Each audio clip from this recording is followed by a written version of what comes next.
complicaciones en el lugar. Tenemos el descarrilamiento justo sobre el puente, pérdida de combustible, primeras víctimas trasladadas.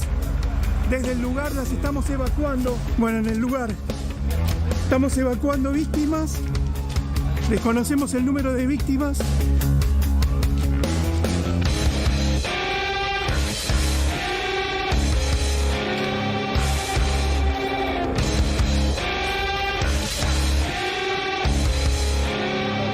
Nosotros chocamos acá, nos notificaron en Ocampo y chocamos acá. Kilómetro 5 casi. ¿Hay un tren? Sí, conductor. Ahí me avisó la guarda que viene con el coche vacío. Tenemos cabalgamiento de 2 vagones. Descalzado el tren por lo menos en 3 vagones. Justo sobre el puente. Helicóptero en el lugar también. Cuando me desciende el helicóptero, punto de descenso. Sigue adelante, también escucha.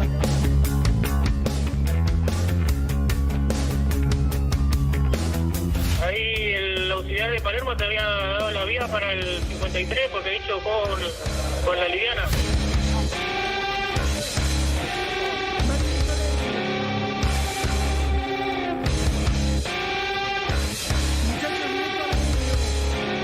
Debido a la degradación que existe hoy en el ferrocarril y a la falta de seguridad, porque se roban los cables de señalamiento, así que se deben manejar las vías libres, le decimos nosotros.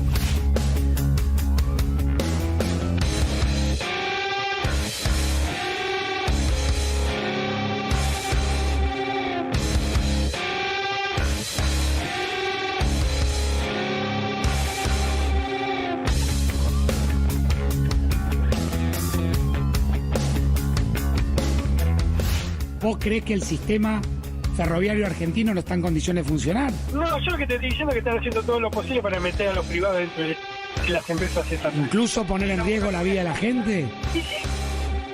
Sí, si vos no invertís en la seguridad, ¿qué es lo que estás diciendo? Si vos tenés un presupuesto que es el mismo presupuesto que el año pasado, ¿no te parece que te están diciendo mucho? Bien. Nosotros no transportamos alfajores, Facundo. Nosotros transportamos personas. Hoy la sacamos barata. Porque lo único que hago, y voy a utilizar estas palabras duras para que se entienda la gravedad, lo único que hubo fue solamente heridos. Porque podía haber sido mucho peor.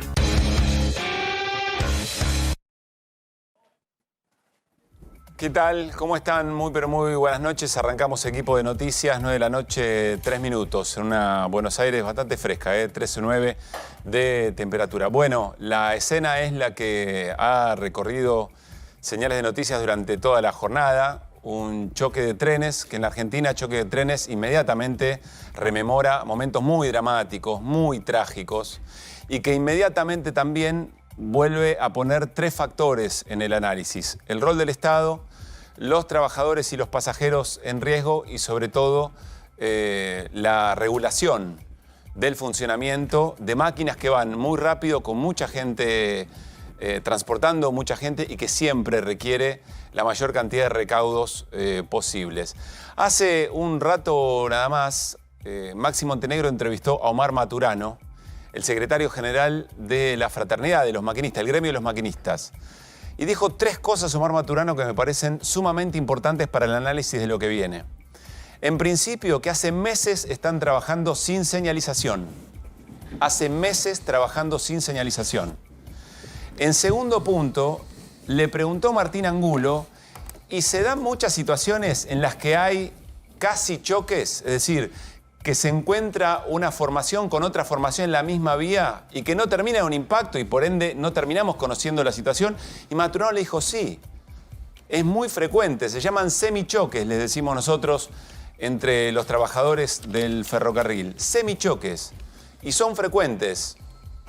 Y a continuación Maxi Montenegro le hace la pregunta indicada para este tiempo, preguntas muy sencillas en tiempos tan complejos. Las preguntas más sencillas pueden ser las más determinantes, las que revelen efectivamente las verdades más importantes de este tiempo. Le preguntó Maxi Montenegro a Omar Maturano, insisto, secretario general del gremio de maquinistas, ¿es seguro viajar en tren?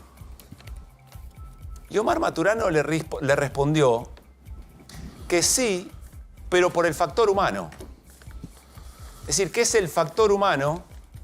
Es decir, la pericia de los conductores, la pericia de los guardas, la pericia de los señaleros, las pericias de quienes están en control, es el factor humano lo que determina eventualmente la seguridad. ¿Pero qué esconde eso? Bueno, que todo el sistema no lo es.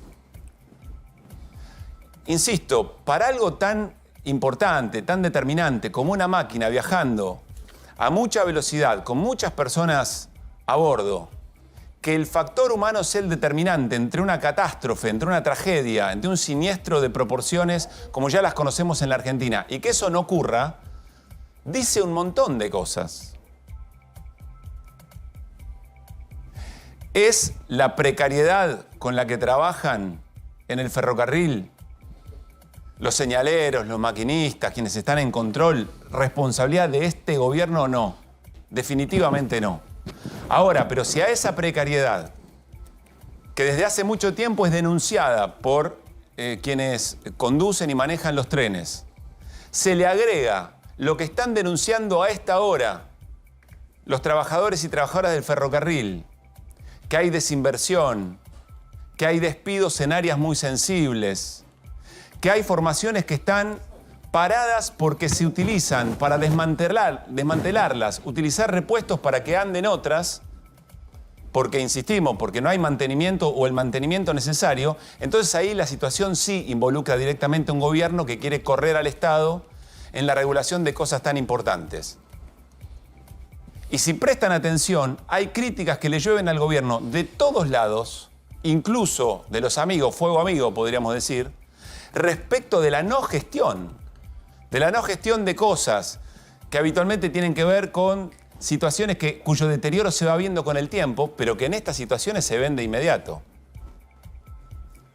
Esas situaciones sí se le atribuyen directamente al gobierno a esta hora en función de algo que podría haber sido muchísimo peor. Creer que la situación que se vivió hoy en Palermo, en la línea San Martín, en el ferrocarril San Martín, es menos grave porque no hubo personas fallecidas es un error de proporciones. Porque de milagro eso no ocurrió. Por factores quizá azarosos eso no ocurrió. No se puede hablar de accidente. Se tiene que hablar de incidente, de siniestro, porque en el accidente confluyen cosas que tienen que ver quizá con el azar. Aquí no, aquí se toman decisiones para que estemos más cerca o más lejos de situaciones como esta. Insisto, en la respuesta de Maturano a esa pregunta tan sencilla, pero tan profunda, de Maxi Montenegro, hace minutos en A24, ¿es seguro viajar en tren? Y que Maturano diga, por el factor humano, sí es seguro. Sí es seguro, pero por el factor humano es tremendo, es una radiografía tremenda. Es más, nos abre otra pregunta respecto de las responsabilidades sindicales. Si un sindicato advierte que hace meses se trabaja sin señalización, que vienen presentando cartas documento al Ministerio de Transporte respecto de situaciones así, y la sociedad entera no está advertida sobre esta situación, es decir, si el sindicalismo no tiene las decisiones suficientes como para alertar al resto de la sociedad que estamos subiendo un tren, pero que estamos subiendo un tren con estas precariedades, algún grado de responsabilidad también haya, probablemente no directo. Alguien podría decir, si la situación es tan dramática y tan grave que estamos a un error humano de una tragedia de proporciones, bueno, perfectamente, si después de una advertencia, si después de 2, si después de 3, no hay respuesta por parte del gobierno, los sindicatos tienen herramientas para hacer sentir una situación que a todas luces es muchísimo más precaria de lo que debería en función de los riesgos que hay enfrente. Agrega Rubén Sobrero, hace un ratito también en A24. Dice, cuidado, porque acá hay decisiones que se están tomando para legitimar la privatización. ¿No será mucho?, le dice Facundo Pastor. Incluso poniendo en riesgo la vida de la gente, sí, dice Rubén Sobrero. Se generan estas situaciones para que eventualmente en el inconsciente de la sociedad haya una reflexión en torno a qué significa el Estado regulando y quién debería estar al frente de este tipo de servicios. Uno podría decir, che, es mucho. Bueno, el ministro del Interior, Guillermo Francos, consultado hoy sobre el tema, respondió lo que van a escuchar a continuación. Sin duda, yo creo que la necesidad de participación de capital y control privado. En todo esto es importante, ¿no? Está a las claras que la situación de los ferrocarriles en general es mala, por el servicio que se presta, por cuestiones de seguridad, etcétera. Eso es un tema que tenemos que rever los argentinos, el estado de la vía, el estado de la señalización. Uno lo viene escuchando esto desde hace muchos años, ¿no? Así que no es un tema nuevo. No puedo hablar específicamente sobre el tema porque no tengo la información. La verdad que he estado hoy en otros temas. No, me imagino. Más a mi labor. Bueno, aquí hay dos elementos, ¿no? Primero, el ministro del Interior rápidamente reaccionando en favor del ingreso de capitales privados, porque está claro que es un gobierno que entiende que las cosas solamente funcionan bien cuando las administra el sector privado. Acá hay otras preguntas para hacerse. ¿Son los ferrocarriles, el esquema ferroviario en general, el interurbano, también el de cargas, la propia extensión de la red ferroviaria, son situaciones en donde para que funcione bien tiene que ser pensado en términos de ganancia? ¿O es algo que tiene que estar planificado en función de un proyecto de país y más allá de la ganancia o la pérdida, tiene que funcionar bien, de manera segura? ¿En dónde ahorra un privado cuando tiene que sacar ganancia de un esquema en el que además se va discutiendo permanentemente entre subsidio, tarifa? Son preguntas que hay que hacerse, que nos tenemos que hacer una y otra vez. Remontarnos a la historia reciente de la Argentina, de la privatización de servicios tan esenciales. Pero hay otro elemento más. Guillermo Franco dice, no estoy muy en tema. No sé muy bien lo que pasó. Puede ser, por supuesto, es un funcionario que está en muchas cosas y tiene que tomarse el trabajo para interiorizarse sobre el asunto. Pero más bien debería primero interiorizarse y después esbozar una opinión para saber si sobre una tragedia como la que hoy ocurrió, insisto, tragedia, un siniestro muy importante, aunque no haya habido personas fallecidas, opinar y ser tan determinante sobre estas situaciones. A continuación, ser muy respetuosos de la investigación, ser muy respetuosos de lo que vayan diciendo las pericias. Esto es muy importante antes de adelantar posiciones, pero sí vale preguntarse si hay denuncias de los trabajadores, si efectivamente hay decisiones del gobierno de despidos que podrían haber anticipado. Hay un testimonio clave de una trabajadora el 8 de abril que fue despedida junto a 150 otros compañeros y compañeras, que dijo, che, miren que acá están despidiendo y están desmantelando áreas que son muy sensibles para la seguridad. ¿Quieren compartirlo? No me crean a mí, escuchen. El sábado empezó a correr el rumor en los grupos de trabajo de WhatsApp de que no podían entrar a los sistemas, al mail ni al sistema de gestión del Estado, el GDE. ¿Sospecharon ahí? Y ahí sospechamos que estábamos desvinculados. Empezamos a ver que primero eran 10, 30, 40 gente que no podía ingresar. Recursos Humanos nos fue diciendo uno a uno cuando queríamos entrar que estábamos desvinculados, que esperemos el telegrama. Es una empresa de infraestructura ferroviaria que se maneja toda la infraestructura del país, del tren, ¿sí? O sea, esto es rieles, una lamparita hasta las construcciones de las estaciones. O sea, acá se mantiene el tren, el funcionamiento del tren diario. Quiero que entiendan eso, esto es gravísimo porque es un vaciamiento al funcionamiento del tren. Acá son todos, la mayoría, te parece el 90% son profesionales. Acá trabajan ingenieros, arquitectos, licenciados, toda gente que hace funcionar el tren. Sí, no, esto no es una empresa de ñoquis, es una empresa chica. El Trenes Argentinos tiene varias empresas, ADIFSE es la empresa más chica donde somos 600 empleados y la mayoría son todos profesionales que hacen funcionar al tren.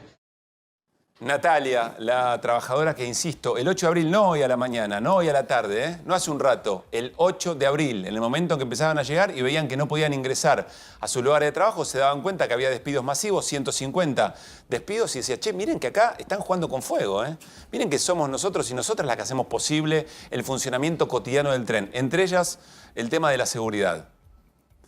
Aquí sí hay elementos para pensar, insisto, no solamente el rol del Estado, no solamente qué rol tiene que jugar el privado y la intención de lucro sobre temas tan sensibles, sino también un gobierno que es cuestionado por propios y ajenos respecto de la gestión, respecto de lo que hace y no hace.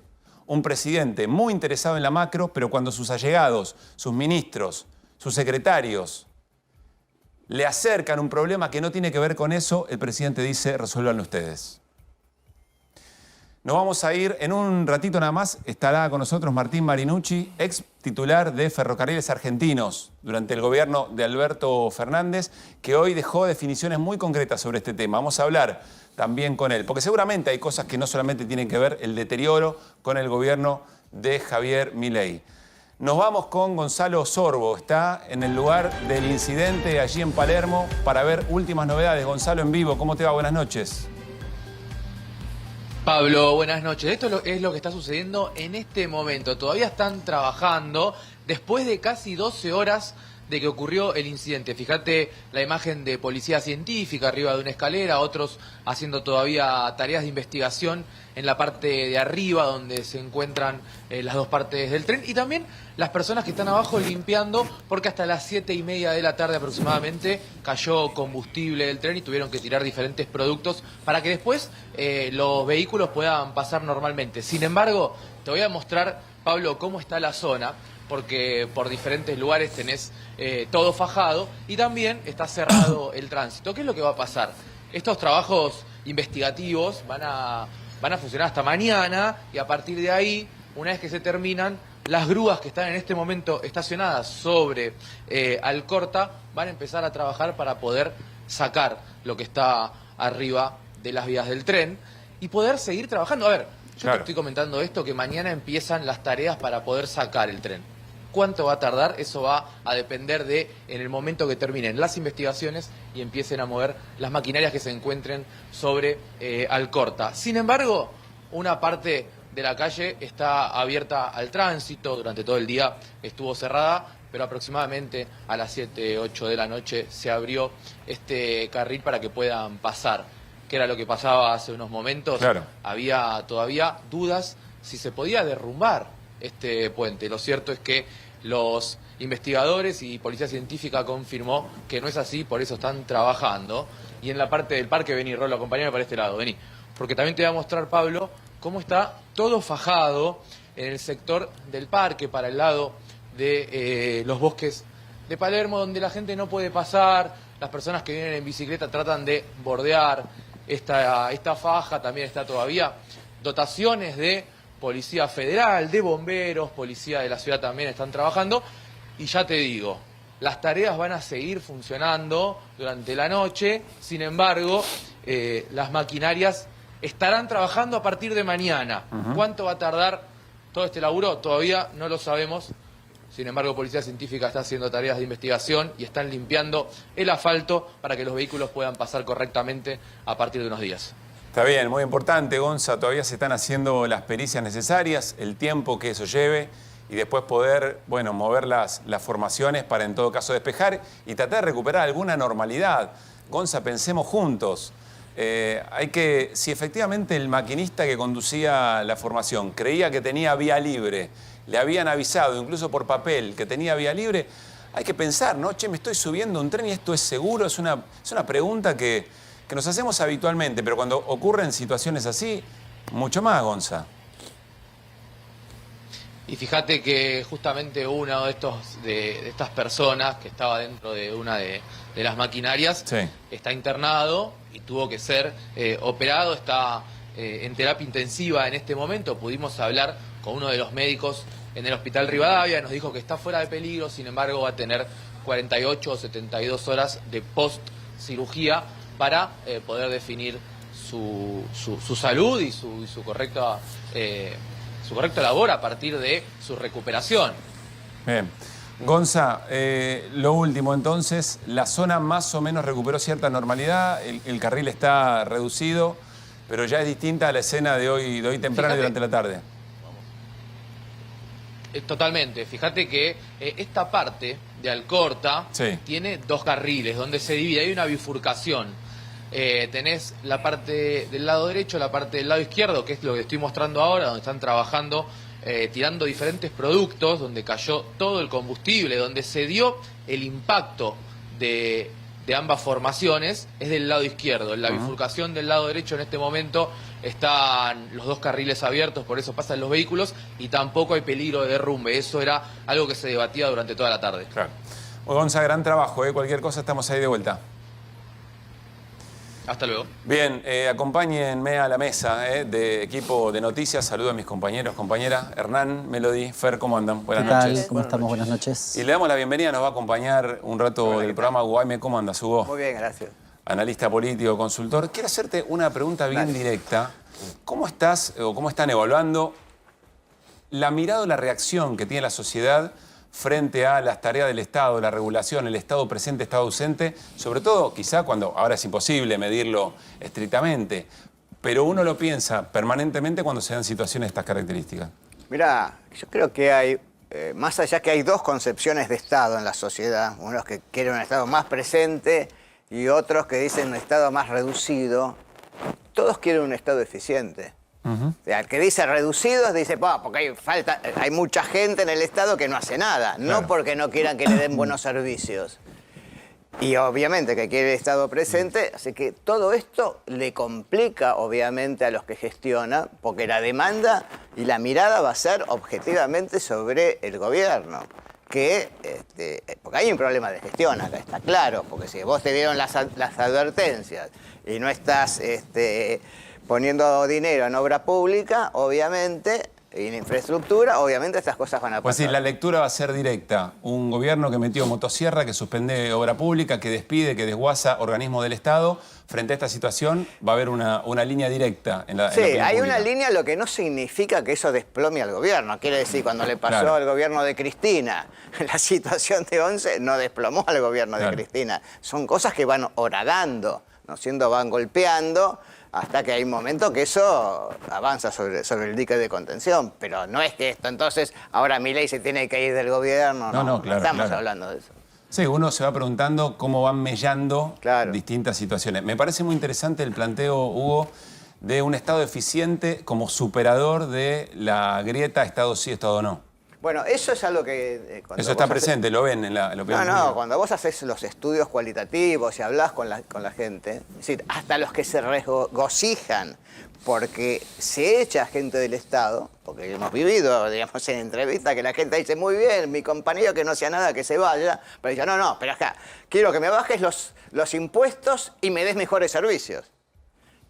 Obviamente el otro sector también te va a decir las cosas tienen que funcionar. Así, ahí hay una convergencia en el conjunto de la sociedad argentina. Entonces, la demanda que tiene el gobierno nacional sobre bajar la inflación y mejorar la seguridad tiene que ver con que las cosas funcionen. No es que se caiga el mundo abajo y me resolviste el problema de la inflación porque te quedaste sin mundo. Claro, ahora vamos a hablar de eso, en un ratito, preguntarte también qué es lo que estás viendo respecto de, podríamos decir, 3 territorios. Hay una novedad. El Palacio, discusiones en el Congreso, la calle y el vínculo entre ellos, y la opinión pública o lo que pasa en redes, que para el gobierno es muy importante. Pero ¿vos creés que puede haber, de alguna manera, una discusión al gobierno cuando el gobierno dice, miren este número, que es el de la inflación, y no miren nada más, y no contemplen nada más? Si este número baja, estaremos bien. ¿Tendré apoyo, tendré legitimidad? ¿Eso puede estar cuestionado por un sector de la sociedad? Bueno, efectivamente, si vos lo que generás es una baja de la inflación y la economía no crece de aquí a fin de año, el gobierno va a estar en problema, aunque la inflación sea 1% y hay desocupación y la economía no reactiva, va a estar en problemas. Yo te quiero recordar, Menem gana en el 95, 18% de desocupación, o 20, debe acordar. 18,5. 18, viste que te acordás mejor que yo. Y después que gana la elección, como no, digamos, la economía entra en una situación complicada, no le había votado a nadie, y pierde la elección del 97, ¿no es cierto? Entonces, quiere decir que hay procesos que se van dando en donde, nada es automático, pero todo va a mellar las situaciones. Entonces, ¿qué va a pasar con todo esto? No, hoy... Para mí, el gobierno tiene hasta fin de año. Yo esto es lo que estoy viendo. Entre sus propios votantes te están diciendo, porque hay una situación muy interesante. Cuando vos preguntabas hace, 4 meses, ¿cuánto tiempo vas a esperar al gobierno que se resuelva la situación económica, el ajuste económico? Antes te decía el 60%, te decía, mira, yo lo voy a esperar de 9 meses hasta lo que necesite. Eso hoy bajó a 40%. El resto te está diciendo, mira, el 30% ya te dice, yo no lo espero más, ya tengo claro que esto no arranca. Y hay otro 30% que te está diciendo, bueno, de acá a fin de año lo espero. Le doy a 6 meses, perdón, lo espero. ¿Vos le das hasta fin de año para qué? ¿Para que pase qué hasta fin de año? Que la gente tenga más claro de quién es la responsabilidad de la situación actual. Porque la situación actual, la gente, el votante de Milei básicamente, casi el 90 actualmente, que mantiene, 85 de sus propios votantes que los mantiene, dicen, estamos viviendo este ajuste económico por culpa del gobierno anterior. O sea, entonces, para que el gobierno aparezca golpeado, digamos, lo que debería suceder es que la gente deje de decir que el problema es de Massa y de Alberto, sino que el problema es de Milei. Claro. Entonces, eso se necesita, digamos, objetivamente precisa tiempo. Si el gobierno lograría la recuperación en B corta, como está diciendo, obviamente va a salir con ventaja. Si no lo logra, bueno, ahí veremos. Por eso estoy hablando de fin de año. Claro. Hugo, a ver si entendí bien. Entonces, tenés 40% que dice yo ya no estoy de acuerdo, 30% que podríamos decir es orgánico, que lo espera ad eternum, no sé si ad eternum, pero bastante más tiempo. No, yo te diría así, por ahí lo dije rápido. Hay un 40% que te dice entre 9 meses y lo que sea necesario, yo lo aguanto. Voy a mirar. Y hay otros 60%, de esos la mitad, ya dijeron. Ya está. Ya está. Okay. Y hay un 30% que te está diciendo, que es una cuestión temporal. 6 meses le doy más. 6 meses, pero 6 meses de fin de año, de donde estamos mirando. Por eso estoy hablando de esto. Exacto, digo, entonces, los próximos 6 meses, un poco confirmo, corregime, los próximos 6 meses son determinantes para el actual gobierno, para su futuro. Sí, yo creo que... Esto es lo que marcan las mediciones hoy. Pasado mañana puede pasar otra cosa. ¿Está asociado íntimamente a la cuestión del poder adquisitivo, del poder de compra, digo, a la cuestión material? ¿O hay en juego la seguridad, supongamos? ¿También está incluido o es esencialmente poder adquisitivo? No, hoy hay 2 temas que están preocupando. Son 3 temas los que preocupan. Cuando vos preguntás cuáles son los principales problemas del país, te van a decir la inflación, pero la inflación está cayendo como problema. ¿Y qué sube? Pobreza. Pobreza como problema. Y cuando preguntas qué es lo que a usted más le preocupa, la inflación y la inseguridad. Quiere decir que tenés 3 temas, 2 de los cuales tienen que ver directamente con lo económico. De la pobreza tenés la inflación y tenés además el tema de la inseguridad. Que es en el único tema que cuando vos le indagás en la evaluación de políticas, yo lo estoy enfocando quizás en el tema narcotráfico de Rosario, en el único lugar que el gobierno sale empatado. La mitad te dice, me parece bien, la otra te dice, me parece mal.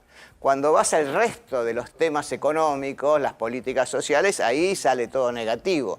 Yo te diría, es un gobierno basado en la expectativa. Ahí tenés un 48%, también hoy te dejo. Tenés un 48% de la población que dice, yo espero que de aquí a un año las cosas mejoren. Eso se está manteniendo y eso es lo que le mantiene a Milei, como lo mantuvo Mauricio Macri hasta 2017. Sí, perdón. No, que yo quería hacer hincapié en el tema, se habla de la inflación y los tiempos que se dan.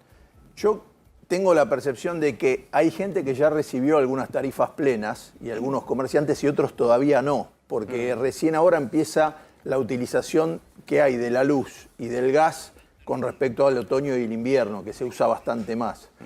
Y la sorpresa que está apareciendo con esa gente es muy grande y te cambia la perspectiva.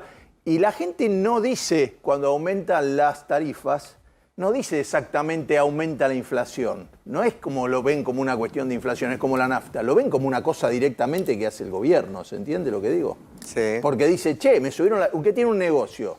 La inflación lo ve con respecto a los productos un poco, pero cuando le dicen, me subieron el triple la luz, lo ven como una imposición que no lo ven relacionado a la inflación exactamente.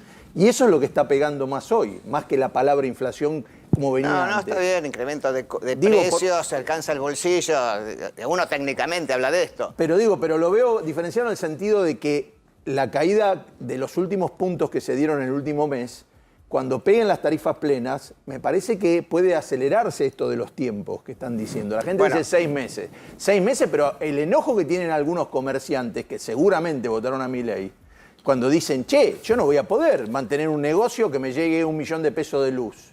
Eso no lo ven como diciendo, no le importa nada. ¿No? No, a ver, yo te diría lo siguiente. Vos tenés un 70%, 75% de la población que te dice, las tarifas había que incrementarlas. Ahora, la mitad de eso te dice, che, esto es una barbaridad, lo que hicieron es demasiado. Claro. Eso está. Ahora, En tanto haya un sector de la población cercano al 50% que te diga, pero esto es culpa del gobierno anterior que no había actualizado las tarifas, claro. Entonces ahí la gente hace como un balance y no termina de definir. ¿Por qué? Porque no hay una referencia opositora. Entonces la gente, digamos, dice, pero, lo espero. No hay una especie de enojo cuando empieza el otro enojo, a ver, cuando siempre te dicen, vos tenés un negocio, por lo menos tenés que ganar un 20% de lo que facturás para poder tener un negocio. Sí. Cuando te dicen que la caída de la facturación es el 20, el 30 o el 40%, ya un negocio empieza a ser un pésimo negocio. Yo estoy totalmente de acuerdo. Entonces, lo que digo es que empiezan con el que se vayan todos. No digo, porque pareciera que para que se enoje la gente con Milei tiene que crecer el peronismo. No, la gente se puede enojar con el peronismo y enojarse con Milei. Eso es lo que estoy diciendo. Bueno, eso podría suceder tranquilamente, porque la pregunta que yo le hago a mis colegas, che, ¿por qué no pensamos qué pasa si le va mal a Milei? Porque si le va bien está claro lo que va a pasar. ¿Qué va a demandar la sociedad a posteriori? Entonces es posible que suceda el que se vayan todos, pero bueno, hoy no está ese clima en la opinión pública al día de hoy. Hugo, volvemos un segundito para ver qué está pasando Dale. en el Congreso, cómo repercute todo esto en el Congreso en medio de la discusión en el Senado por la ley bases, por el paquete fiscal. Acompáñenme al living, voy al encuentro de Martín Marinucci, fue titular de Trenes Argentinos, actualmente Autopistas de Buenos Aires. Martín, ¿cómo estás? Todo bien. No estoy en la autopista de Buenos Aires. Perdón, mala mía. Mala mía, disculpas. Bueno, gracias por estar acá. Por favor, gracias por la invitación. En medio de toda la situación y el drama que se vivió, con todos los reflejos trágicos que trae un choque de trenes en la Argentina en este tiempo, a través de tu red social de X dejaste una preocupación muy grande. ¿Qué estás observando con la experiencia que vos tuviste al frente de Trenes Argentinos? Sí, primero mucha tristeza, porque a veces cuando uno toma decisiones en la administración, ya sea en la personal, en la industrial, en el comercio o en el Estado, tiene que pensar que donde hace ajuste a veces termina perjudicando a personas. Y definitivamente la decisión del presidente de buscar ese déficit cero ficticio a costa de no invertir, de no garantizar, en este caso, la circulación segura de los trenes, lo que se vieron perjudicados son hombres y mujeres que estaban yendo a trabajar, al hospital, a estudiar. Entonces eso me generó mucha tristeza.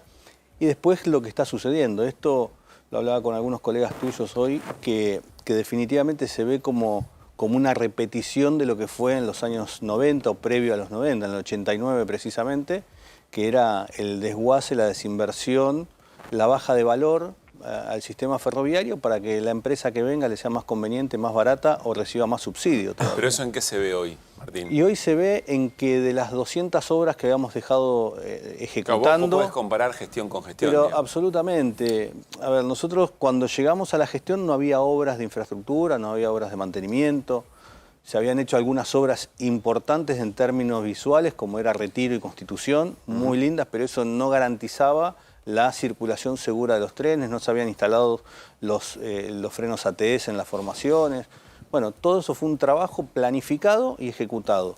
Aumentamos más del 30% la cantidad de vías operativas en el interior del país, generamos trenes de cercanía, por ejemplo, en Rosario, en Salta, en Chaco, en Entre Ríos, dando esa misma posibilidad que tenemos en el AMBA, que tengan hombres y mujeres del interior de la Argentina. Y además hicimos algo fundamental, que era planificar una obra de inversión, no por los 4 años. Yo, todos tus colegas, y lo he charlado también con vos en algún momento, yo jamás pensé en mi gestión terminada el 10 de diciembre del 2023. Jamás, no por pensar que estaba convencido que la Argentina necesitaba un presidente como Sergio, sino porque, uno tiene que planificar a 30 años, si no es imposible, es inviable pensar una Argentina de verdad que sea potencia, que sea ejemplo, que sea referencia. Y bueno, en el sistema ferroviario es necesaria esa política de Estado. Y la verdad que hemos logrado que muchos diputados, gobernadores de distintos espacios políticos sean parte de ese proceso de recuperación ferroviaria en sus provincias. Entonces, cuando vemos un presidente que dice necesito tener ese déficit cero a costa de los jubilados, a costa de retenerle la plata a las generadoras de energía, a costa de garantizar la circulación de los trenes, en pago de combustible, en mantenimiento, en inversión, en suspender licitaciones que estaban en proceso, en no ejecutar licitaciones. El San Martín tiene una licitación para el mantenimiento de las locomotoras. No fue el hecho hoy, ¿no? Digo, pero que fue adjudicado justo al final de nuestra gestión, sin orden de compra, con lo cual la gestión, atinadamente el secretario de Transporte cuando asume, me reúno con él y me dice no avancen con ningún proceso de licitatorios ni tampoco generen ningún pago a los proveedores. Perfecto, era una cuestión de 15, 20 días que asumirían las nuevas autoridades y que podían dar esa continuidad en la ejecución presupuestaria, en la continuidad de las obras, que seguían las obras. Ahora, en estos 5 meses de gestión no se avanzó, por ejemplo, con esa licitación internacional, que no fue una licitación del día anterior, fue una licitación que llevó más de 10 meses, como digo, internacional, que se adjudicó y que tenía que tener su continuidad en la... ¿Y por qué crees, Martín, que no se continuó? Porque está claro no para ellos gastar plata en algo que creen que no tiene que administrarlo el Estado. Entonces, ¿qué es lo que buscan? Esto, que mañana, hace unos días, un puente ferroviario en la ruta 41 que unía en la línea Belgrano Sur a ese tren turístico que potenció mucho la economía en la zona de Mercedes, que hacía Mercedes Tomás Jofré, un camión se lo llevó puesto. Digo, ese puente no se reconstruye más. Digo, es otro servicio que se va a recibir. Pero vos decís que se está trabajando desmantelando formaciones o recortando recursos para el mantenimiento permanente, para que la sociedad eventualmente vea en el deterioro que es mejor que lo manejen los privados. El ministro del Interior dijo, grave, el ministro del Interior dijo hoy, él mismo, así el sistema ferroviario no puede seguir, hay que apurarse con la privatización. A ver, ¿podemos compartir eso? Lo mencionamos, Martín. Y la privatización ya vimos las consecuencias, digamos, 11 fue la consecuencia de las privatizaciones, porque por ahí la gente se olvida. No es que 11 fue consecuencia de una administración del Estado. Digo, fue consecuencia del estado en el que se encontraba el sistema ferroviario con la privatización, como es el estado que se encuentra hoy las 3 líneas, las 3 trazas de la Argentina en materia de carga. Los trenes corren al 60% de lo que corrían en velocidad hace 30 años. A ver, ahí abrimos preguntas a la mesa, pero ya que lo menciona Martín, quiero recuperar lo que dijo el ministro del Interior, Guillermo Francos. Lo compartimos en el comienzo del programa. Le consultan, por supuesto, ante la gravedad de lo que había ocurrido, y Guillermo Francos hace mención sobre lo privado y lo estatal de esta manera. Sin duda, yo creo que la necesidad de participación de capital y control privado en todo esto es importante, ¿no? Está a las claras que la situación de los ferrocarriles en general es mala, por el servicio que se presta, por cuestiones de seguridad, etcétera. Es un tema que tenemos que rever los argentinos, el estado de la vía, el estado de la señalización. Uno lo viene escuchando esto desde hace muchos años, ¿no? Así que no es un tema nuevo. No puedo hablar específicamente sobre el tema, pues no tengo la información. La verdad que he estado hoy en otros temas no, que me imagino. más a mi labor. Martín. A ver, la política es coyuntura a veces. Y Franco, yo compartí un panel con Franco cuando era miembro del Banco Mundial y también con otro funcionario alto de este gobierno, que fue parte de los que me invitaron en Italia, en la Universidad Tor Vergata de Italia, en donde ponían como un caso de gestión el sistema ferroviario en la Argentina durante nuestro periodo de gestión. Ahora, ¿sobre qué se compara? ¿Está mal? Sí, yo digo, esto lo he planteado muchas veces. Es el mejor sistema ferroviario en absoluto. Claro, el deterioro que perciben los usuarios no es de ahora, no es del gobierno. El ferrocidio de los 90 fue letal, no solo para el sistema ferroviario, para los 100.000 ferroviarios que se quedaron sin trabajo, sino fue letal para el interior de la Argentina. Pueblos que murieron. Nosotros recuperamos 80 localidades que volvimos a reactivar el tren en esas estaciones. Y en muchas... Pero Martín, pasó mucho tiempo de los 90. Es como si asignaran lo que pasó hoy la culpa a la privatización de los 90. Pero te digo, pero es parte de la consecuencia, ¿eh? Digo, reconstruir el sistema y muchos, yo también lo tomo como ejemplo el sistema ferroviario de España. Digo, hay que ver el proceso durante 30 años, hicieron una inversión sostenida en la infraestructura, en el señalamiento, que fue la causa de lo que sucedió hoy. Digo, ahora, eso fue sostenido en una política pública, que la verdad que yo le puse mucho empeño en los 4 años que me tocó presidir Trenes Argentinos con legisladores, con gobernadores, con intendentes de distintos espacios políticos, de los cuales fueron parte también del logro de llegar en Rosario, con unir el tren Rosario-Cañada de Gómez, que hacía 40 años que no estaba, o el tren metropolitano de Córdoba. Hoy el tren llega hasta Capilla del Monte, que hacía 40 años que no llegaba. Y los intendentes de las distintas localidades han sido parte. Entonces, cuando uno tiene que pensar, y tenés economistas en la mesa que lo entienden mejor que yo, tiene que pensar qué le tiene que dar el Excel. Entonces es lógico, en la gestión de Macri también tuvieron una decisión en contra del sistema ferroviario. Cerraron una empresa operadora como fue Ferrobaires en la provincia de Buenos Aires, 15 servicios suspendidos, despidos. Digo, ¿por qué? Porque creen que todo es una cuestión de ver si el resultado en el Excel es verde, es positivo en términos económicos. Y algunos estamos convencidos, y también a consecuencia de cosas que decía Guillermo Franco ayer, digo, estamos convencidos que el tren no es solamente lo que invierte el Estado para sostener el servicio y de manera indirecta darle un salario al usuario a través del pasaje, sino que genera dinamismo económico en las economías regionales, genera desarrollo productivo, genera movimiento del comercio de la ciudad. Ayer Franco decía que no hubo, o la pérdida que ocasionó el paro de transporte porque no pudieron llegar los trabajadores a la ciudad por culpa de que el tren estaba parado. Entonces el tren genera plata. Entonces lo que hay que discutir es eso. ¿Quién tiene que Claro, ¿cómo lo pones a la planilla del Excel eso? Exacto. Entonces yo lo que planteo siempre, yo buscaba la rentabilidad social en función de la empresa que me tocó administrar. Digo, que generaba eso, generaba la posibilidad a alguien que puede pagar 4.500 mangos un peaje en la 25 de mayo, o que podía viajar a una tarifa accesible, o alguien que no tenía laburo y tenía que venir a la ciudad a ver si conseguía un trabajo. Hernán, uno de los economistas en la mesa. Buenas noches. Te pregunto, hace un rato salió una nota en La Nación, no sé si la habrás podido ver, pero te comento, básicamente hace referencia hace una especie de reseña de, en principio, algunas observaciones que habría habido en la gestión tuya y menciona dos cuestiones o tres. Una, dice que no se licitó, no se otorgó un proyecto para ATSD, que entiendo que es algún sistema vinculado al frenado.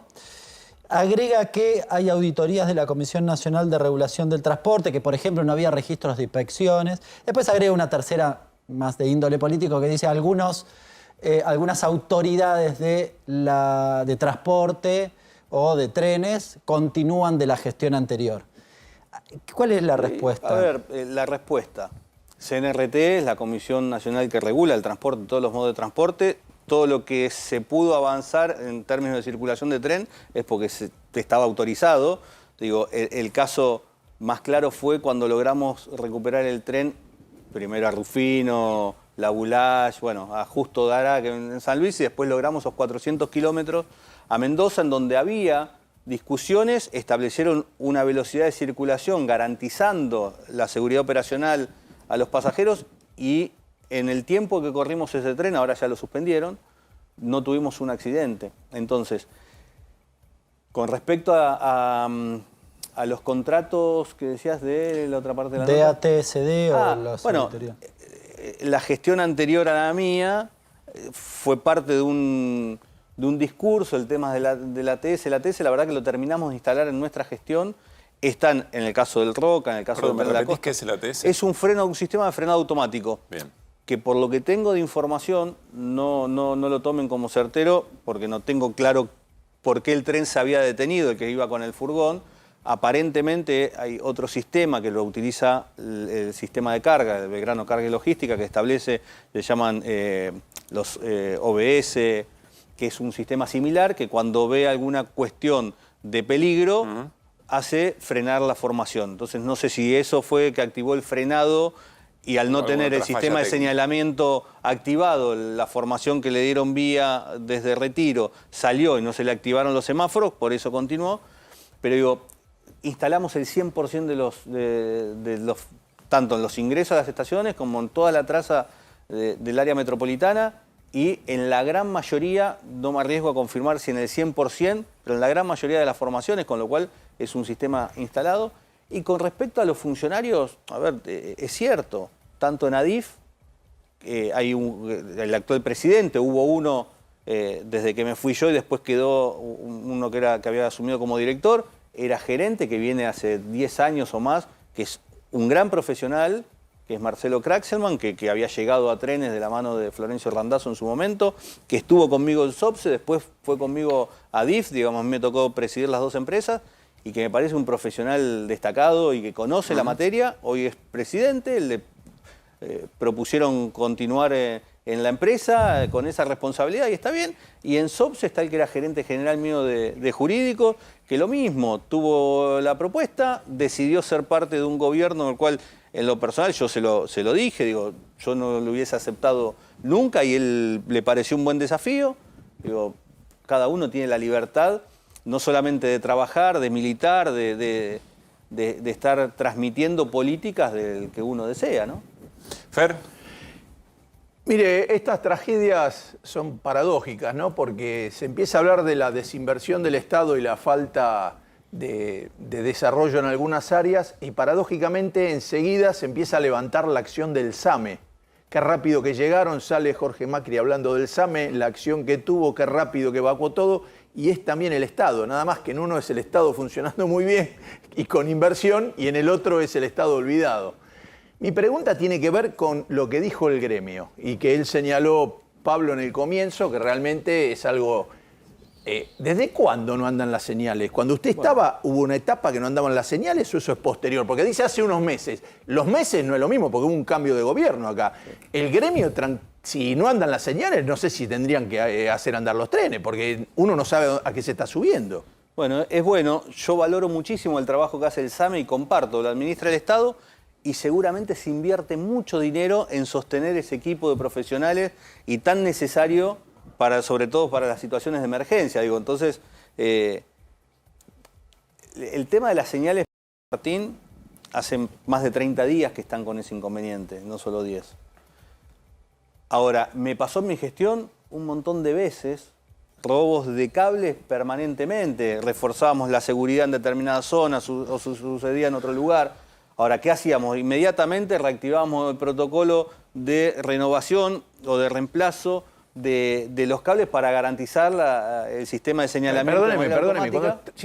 Le digo porque ahora está la autopista en General Paz y Panamericana, todo a oscuras, y dice que se robaron los cables. Yo no sé cuánto tardan en renovar los cables, pero es como un hospital. Si están en el área de cirugía y se roban los cables, no pueden decir, bueno, nos vamos, no operamos más. O reponen los cables o no anda el servicio. Por eso. Entonces, lo que pregunto es esto. Si están cables tirados de trenes que no son un cablecito de mi casa para un velador, ¿no tienen ustedes que cuando le están cortando el cable les salta una alarma? ¿Cuánto tardan en llevarse el cable? ¿En 5 minutos llevan el cable? Se corta la señal, se avisa y llega, por lo menos en mi gestión, hoy se ha reducido la cantidad de efectivos de seguridad abocado al resguardo tanto patrimonial como de la integridad física de trabajadores y usuarios. Pero hemos tenido casos de detención nosotros, hay situaciones, hasta hemos transmitido videos casi prendiéndose fuego, fue algo que para nosotros fue una pelea eso. Y los grafiteros de los trenes, una pelea constante, que fuimos la primera gestión que detiene personas que creían que esa era la manera de expresar un arte, que yo la valido, en donde no genera un perjuicio. Ahora, eso comparto, es una acción inmediata a resolver ese conflicto. Entonces, ahí es donde yo vengo planteando que si el presidente decide dejar de erogar recursos del Tesoro, entendiendo en algo que es un gasto, es como pensar que empieza a cerrar el SAME, si dependiera de la Nación, o los hospitales, que el Posadas mañana baje la persiana y no tenga nadie posibilidad de ir a atenderse, o cuando lleguen le digan no tenemos ningún insumo, no están las sábanas de las habitaciones. Hay que, cuando uno le toca administrar, y yo siempre lo comparo hasta con el hogar de uno, tiene que entender cuáles son las urgencias, pero sobre todo cuáles son las prioridades. O sea, Martín, y estar para vos, en acción para eso. Porque hoy pasó mucho eso durante el día. Echarle la responsabilidad de lo que ocurrió al robacable a una persona que roba cable, por más que ello ocurriera, es una suerte de encubrimiento en algún punto. No, pero es cierto, hay que detenerlo, hay que hacer las acciones necesarias, eso hay que hacerlo. Lo que digo es, sucede, tenés muchos kilómetros, es imposible monitorear el 100% de los kilómetros de cable que tiene el sistema ferroviario, tenés distintos sistemas de señalamiento, tenés sistemas de señalamiento de 1923. Digo, esto que hablaba antes, la necesidad de avanzar en un proyecto a largo plazo, que de vuelta, nosotros lo escribimos, lo desarrollamos y lo fuimos pero quedarse en el ejecutando. robacable como expresión de lo que pasó. Es muy básico, o quedarse solamente en la falla humana, que también está la responsabilidad y la justicia determinará qué sucede, pero digo, es decir como que no tengo responsabilidad. La verdad que a mí me tocó un descarrilamiento y se pueden acordar el 8 de marzo del 22 en Olavarría. Yo ni bien me entero de la situación con 340 pasajeros, a las 3 horas estaba en Olavarría tratando de acompañar a la gente. Por suerte no hubo tampoco ninguna víctima fatal, no hubo, salvo un traumatizado, pero no de gravedad, con el intendente que era de otro espacio político, digo, y estar al lado de la gente. Digo, esto es fundamental. Ahora, ¿cuál es la otra acción que tiene que hacer alguien que tiene responsabilidad? Hacer que el tren llegue a Palermo y no llegue a Retiro. Digo, ¿genera incomodidad en el usuario? Sí. A mí me tocó cerrar el Mitre los 3 meses de verano para hacer que las contratistas puedan trabajar 24 horas al día, los 7 días de la semana, y en 90 días ejecutamos una obra que estaba planificada hacerla en un año. Entonces acá es lo mismo. Acá de última la decisión es, los trenes van a llegar a Palermo. Cuando restablezcamos el sistema de señalamiento, continuamos con los trenes a Retiro. Martín, muchas gracias por haber venido. Gracias a ustedes. Muy amable. Lástima la circunstancia, por supuesto. Definitivamente. Bueno, enseguida vamos a seguir con el equipo de noticias. Hoy tenemos varias cosas muy interesantes. Hoy salió el indicador de salarios en la Argentina. ¿Le habrán ganado los salarios a la inflación? Sí o no. Un ratito Hernán Lecher nos va a contar. Y también hay novedades sobre la ley Bases. Parece que va a volver efectivamente a diputados. Y con Uguay vamos a seguir charlando entre la relación Palacio y Calle. Pero no queremos dejar pasar lo que está pasando en Brasil.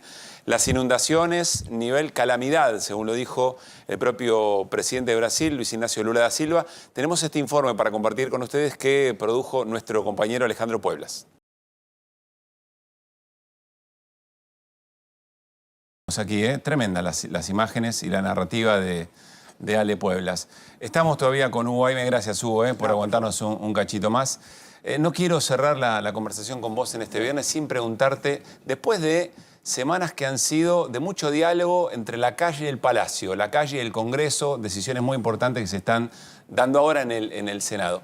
¿Cuánto impacto, cuánto ha pesado para vos la calle en la decisión que eventualmente puedan tomar, sobre todo la oposición amigable, que según reconoce hoy el propio gobierno, va a hacer que vuelva el proyecto de ley base y el paquete fiscal a diputados?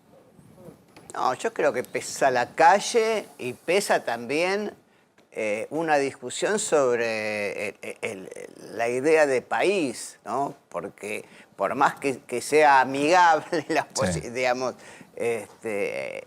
yo diría, el PRO está claro, los dirigentes del PRO está claro que están totalmente columnados por el gobierno. No veo al bloque de Pichetto totalmente columnado. Es una cosa sí y otra no. Sí. El radicalismo está discutiendo internamente, pero hay cosas que tampoco le pueden gustar y el peronismo ya sabemos que está diciendo que no.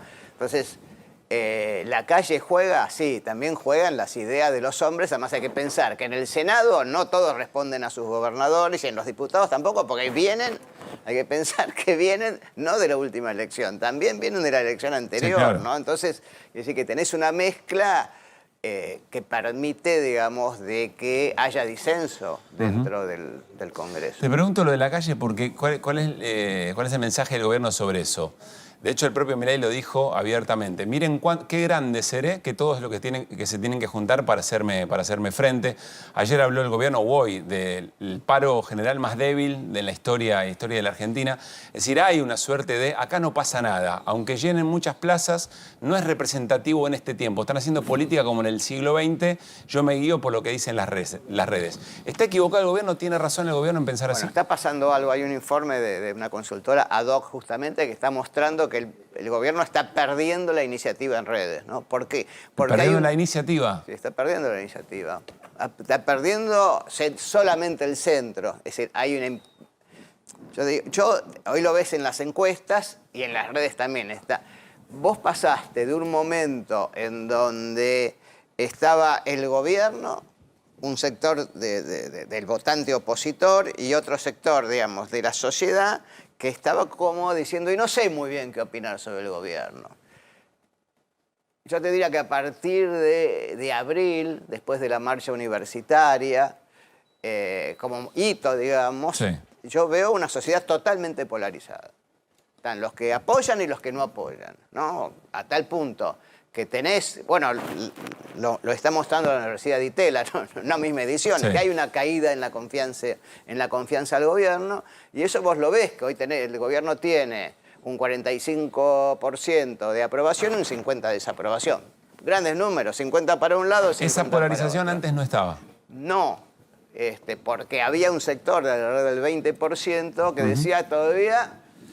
No sé, entonces vos venés de decir 45 a 35 o 38 y el resto no opinaba. Ahora eso es como que pasó al opositor, al decir esto no me gusta. Ayer alguien decía que la gente votó a Milei para basta con la grieta entre Cristina y Macri. Y que luego de eso, hoy la grieta aún está más profundizada. ¿Es así? Sí, lo que pasa es que ahora está en la grieta también, en el centro de la grieta también está Milei.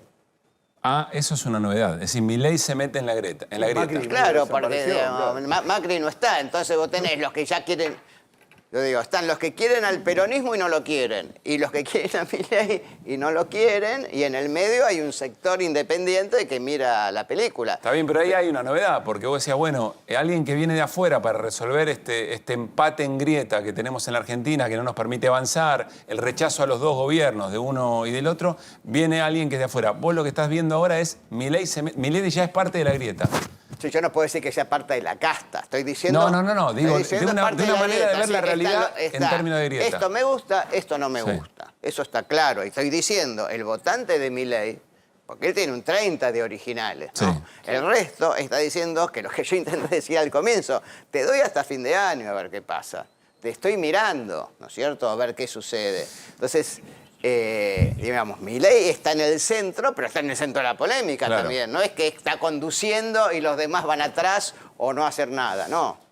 Por eso, digamos, tenés una situación de incremento de los opositores o de los que te dicen, por ejemplo, antes vos tenías una fuerte, digamos, adhesión al ajuste económico y hoy eso también la gente está diciendo, pará.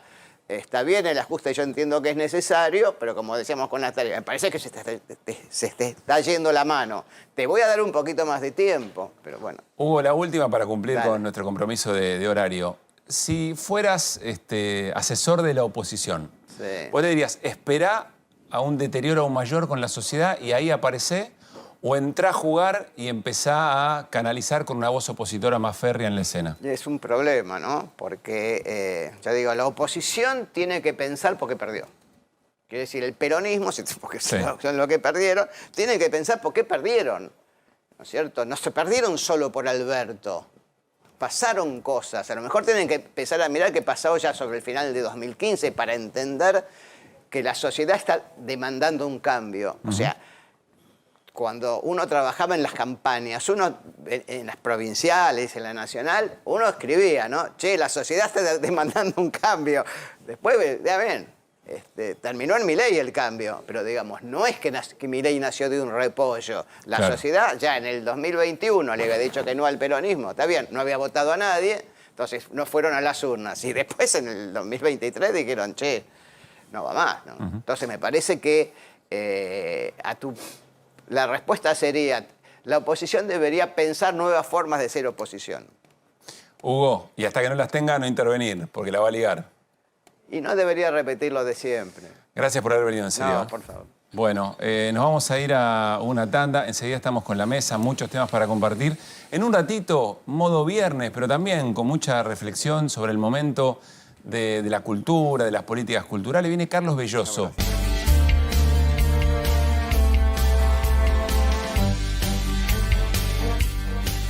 Muy bien, seguimos en Equipo de Noticias. Viernes hasta ahora, corbatas como ya es un montón, chicos, quiero que lo sepan. 22, 13 grados, una décima. A mí me parece sí, vos bien. también, pero me parece ya como mucho, ¿no? Me dan casamiento. La realidad pasa por... Claro, si de acá no fuéramos a la fiesta, estaríamos Martí bien. Fierro. Bueno, ya está Carlos Belloso en el living de Equipo de Noticias. Vamos a conversar con él. Insistimos, vamos a hablar de teatro, de una obra que repone muy interesante. pero sobre todo también de política cultural, qué es lo que está pasando, un tipo muy profundo, además nos ha entretenido cientos y cientos de noches con todo su trabajo. Así que un ratito conversamos con Carlos Belloso. Pero Hernán, hay una promesa por parte del gobierno y es que los salarios le están ganando a la inflación. Queremos gritar hurra en el estudio y del otro lado también. ¿Ha ocurrido o no? Sí. A ver, no quiero decirte lo dije, pero te lo dije. ¿Te Sos acuerdas insoportable. La semana pasada charlamos porque había salido el RIPTE? ¿Qué había dado el RIPTE? 14%. Y el gobierno se apuró, dijo, no, le ganamos 14 contra 11, uy, hay recuperación. Sí. La B. El RIPTE, que es otra manera de medir el salario, nos explicaste la diferencia. Yo hice una explicación técnica. El que está del otro lado debe haber dicho, con la cosa metodológica. Sí. ¿Pero qué decía Hernancito? Decía, a ver, ojo, no se coman la curva, porque hay una parte de eso que lo explica solo la corrección del tope de aportes y contribuciones que justo había caído en marzo. Está bien. Y entonces decía, ojo, no sé si para mí salen pardos, porque habíamos trabajado una hipótesis que ahora te quiero mostrar la gráfica, que es, cayeron y la idea es que se mantengan ahí. ¿Te acordás que hablamos? Sí. De hecho, me lo sugeriste vos. Dijiste, che, ¿hay un nuevo piso? Sí, hay un nuevo piso. Esa era como la conclusión. Bueno, hoy salieron los datos del INDEC y confirman esto último que te estoy diciendo. De hecho, ninguno de los registros, ni del sector público, ni del sector privado, ni del sector privado no registrado, le ganaron a la inflación. Eso que estamos viendo ahí es cada una de las líneas que representa sector público, privado registrado y privado no registrado. Toquecito para allá. Acá nos falta el... No quiero molestar, Vamos a la derecha. Nos falta el chiste, pero bueno, digamos. claro. Ahí está, ¿ves? Va viniendo, ¿ves? Empujá, Hernán. Mirá en mi espalda, ahí me corro. Ahí está. ¿Ves en mi espalda cómo se estabiliza la línea? Sí. ¿Ves? ¿La ves ahí atrás? Sí, ¿no? te tenés que correr para el otro lado. Ahí está perfecto, muy bien. Ahí está, ahí te dejo. Ahí. Muy bien. Toda esta parte, ves que cayó. Nos estamos riendo, es un dramón esto, chicos. Y se estabiliza. Esto es lo que estábamos diciendo la semana pasada, que la caída no va a continuar en una caída más pronunciada. No pueden, de hecho, están en niveles mínimos históricos. No tiene ni sentido, te diría, que vuelvan a caer. Ahora, o sea, lo que suele... hay que ver si ya lo es, ¿no? Pero venite un poquito más cerca mío, vení. A ver, así esto que estamos observando ya es un drama, es un problema político, pero vos decís, seguir profundizando eso es un problema político muy serio para el propio gobierno, además del drama social. En términos macroeconómicos no tiene ni sentido. Porque estás en un nivel tan bajo que caiga aún más, no sé, tendrías que tener una crisis, pero peor que la del 2001. Perdón, nosotros estamos hablando de la inflación en Cava del 9,8%, estamos viendo el nivel de salarios. Acá estamos viendo nivel de salarios. Este es un dato que salió anteayer, que anticipa lo que va a ser el día martes, si no me equivoco. La inflación de la ciudad, a nivel nacional, el INDEC, va a estar por debajo de 9,8 porque la ciudad de Buenos Aires mide con un sesgo o un peso más significativo de los servicios. Bien. Y como los servicios pesaron mucho en este mes, va a dar un poco más abajo. Pero va a dar, qué sé yo, 8 y medio, 9. Ahora, el dato en términos de salarios para mí es muy importante porque empieza a recorrer el camino que habíamos dicho. Cae y a lo sumo empieza... Hoy en este mes ni siquiera hubo un incremento leve. Directamente se plancharon. Es más, hay una leve caída, casi ni se nota, que es tan leve, pero es entre 0,5 y 1 punto. Pero te decía, en el sector registrado aumentaron 10%, la inflación fue 11 en marzo. O sea, los registrados perdieron. Inflación de marzo 11, salario registrado 10. 10. El sector público 11 contra 11, salió hecho. Sí. Y el no registrado 9,7, volvió a perder.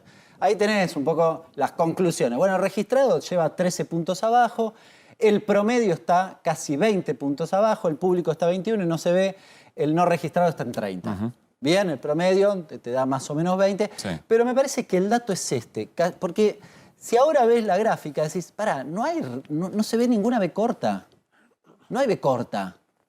¿Se entiende?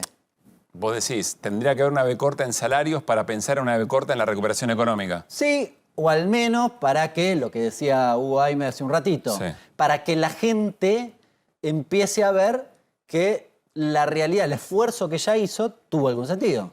Claro. De mínima tiene que volver al punto anterior. Claro. Es decir, mínima la curva tiene que volver a noviembre del año pasado. Si eso no sucede, la discusión es cuánto tiempo.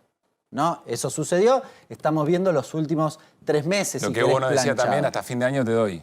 Claro, bueno, si esa curva sigue así planchada, yo digo, eso Sí. corre exclusivamente por mi cuenta, pero 3 meses más y medio que se le empieza a picar el boleto al gobierno. Pero todo esto, si efectivamente fuera el objetivo, esa recuperación salarial. Bueno, hay quien dice claro, que en está realidad muy el bien. objetivo es esto, que el gobierno observa lo que estábamos viendo recién, Sí. más allá de que ahora le emparde a la inflación y empiece a frenar la caída e ir en una línea de mantener los salarios, tilde verde, dice el gobierno, porque yo lo que quería era efectivamente, en términos de los precios relativos, pensando en el salario, bajarlo a ese lugar. Bajar el costo. Bajar el costo de las empresas, del sector Sí. privado. Bueno, si efectivamente ese es el objetivo, en realidad lo que estamos recorriendo es la decisión política del gobierno de que haya sucedido esto. Bien. Pasa parecido con las jubilaciones. Con las jubilaciones tiene exactamente la misma curva. En realidad, ahí es una leve inclinación al alza, sencillamente porque la inflación pasada Sí. es un poquitito más alta que esta. Entonces, Viene tiende a compensado. recuperarse un poquitito, pero es una inclinación muy leve al alza, con un tope que está muy lejos del mes de noviembre. Claro. Y muy lejos también de lo que perdieron anteriormente. Y además, en el caso de las jubilaciones, Sí. directamente es imposible que recuperen. Por la dinámica de la fórmula, ¿no? Claro. Acá uno podría decir, bueno, qué sé yo. Yo ponía el ejemplo, ¿cómo haces para que vuelva al punto de noviembre? Tiene que haber salarios un mes, lo pongo como ejemplo, Sí. un mes tiene que haber un incremento salarial del 25,5 y la inflación tiene que ser del 10. ¿Qué es lo que pasó en diciembre? Parece irreal. Acá del otro lado de las cámaras medio que nos miran como diciendo, dale, Hernán. No, pero eso ¿ocurra o no ocurra? ¿El gobierno permitiría eso? difícilmente lo permitiría. Y además te diría, con la lógica de desregulación que vivís en la economía argentina, Sí. si sucediese, lo más probable es que, en palabras de Caputo, la plata de más que tiene en el bolsillo, de más muy entrecomillado, Sí, que claro. tiene en el bolsillo el trabajador, convalidaría aumentos. Con lo cual Se iría a precios. volvería a incrementarse la curva de inflación que hoy viene en descenso. Pero lo que digo es, baja la inflación y no me resuelve el problema. Sí, entiendo. ¿Se entiende? Sí, sí. Me planchó acá. Esto, con lo cual, cuando el gobierno dice, no, se está recuperando, bueno, se los anticipamos la semana pasada y hoy lo confirmamos con el dato concreto del INDEC. No se está A recuperando. ver, si el gobierno dice griten gol cuando la inflación baje, la inflación baja y la hinchada dice, sí, Claro. pero quiero el bar. Claro, ¿no? claro. Antes de salir a gritar. Sí, sí, sí. A ver, Fer, quizá vinculado a esto, está muy preocupado hace varios días respecto de la reserva del Banco Central, pero más puntualmente en términos de la liquidación del sector agropecuario. Sí, no, yo no estoy preocupado. El que tiene que estar Bueno, estás preocupado observando. son los que están juntando El la tipo plata. todo te discute, todo. Y sí, bueno, es así, hay que ser picante.